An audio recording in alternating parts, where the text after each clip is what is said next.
let's just unpack it. Go good. The Mommy Club, season 3, episode 5. I'm not gonna talk too much about these ladies because I just feel good about this ganging up here, but actually it's tiring. The next thing, the following day, they go. Remember, and it's Babe Nonox. The following day, they go. They still at the pumps. At Palala. So the following day, after that whole fight where she left them, so she left the table. So the following day, people went to some game safari, all of them. So no, she's not here, and it's so much better actually that she's not here, and you can see Nandi. Guys, who even says things like that? Just because you don't understand the person, and then now recruit you must recruit other people. It's crazy things like that, guys. For 2025, there's women who do things like that. I mean, really?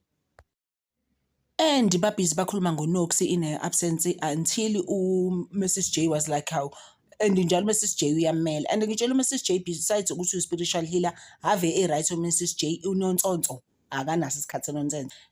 She's like abantu abanjani lapha. So abantu babhizi ke bafuna bonke abantu manje bafuna ukukhuluma ngoNoxie. Mrs. J was just like, hi guys, ngeke, there's no need for this, honestly. Wabatshela Mrs. J ukuthi no, let her be, usisters naye umuntu njengabo bonke abantu. And then usisters lo Pheladi uyamazi uzobe ethi so mina my feelings are not valid. Pride, it's not about you all the time. I said it there. I said that even on episode 4. I was just like, this lady, Pride, you need to just calm down. No lie, guys, happy Shem, I must say, she did organize a nice trip for them. That was a beautiful, beautiful, beautiful trip. It's just things didn't turn out the way they were expected to turn out.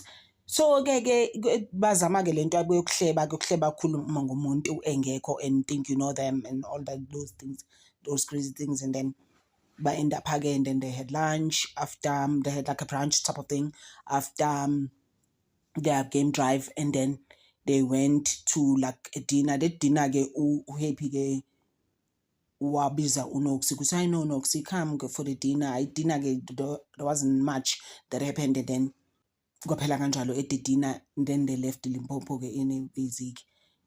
Just before they left there, uHappy invited them to a birthday kaTiti umntana wakhe lo ifirstborn yakhe ukuthi they must come to the birthday. Njalo ke amaphathi kaHappy, it's crazy how they don't go well. I just don't get it all the time. Like they never go well. Ngikhumbula uyenzela umntana iphathi wayicancela engekho happy ngedayco and stuff nje was just not working out. Nalaphana the sitting now was changing. She was just now unhappy and crazy, and vela hlangela abantu yamaziki. So it end up lapho mhlawumbe kuzoqhubeka ke from the party, I don't know, next week. But I'm happy how Mrs. J called them out. She was like, no, you can't speak about Noxie when she's not here. Please stop those things. They are childish as ladies. Fana ngabe siyamsupport lo mntana abantu instead sikhuluma ngayo engekho. Upheladi nje guys, lento yakhe recruit abantu ukuthi they must hate Noxie is not okay with me. The thing, it's not working. Upheladi needs to calm down. Yakhumbula ukuthi manje bese ngemkwatele ku episode 3 season 3. Ngithi mina, listen sisi, I just feel like manje now ngazi ukuthi une low self esteem. The fact that manje you are living your life around Noxie. When you Noxie that, just leave Noxie. So Noxie actually after that, after the Limpopo trip, she met with Rossetti umngani wakhe. Rossetti did call her out again. So I know there's some things available. People, not everyone will love you, but I'm happy you are actually taking accountability and be like, no, gangs and jola abantu ngeke bazongibela phezulu. Uyamtshela say bangibela labo sisi. Bangigibela. And with the main character in the movie, umuntu ophethe lana is staring actually usisi lo uPheladi.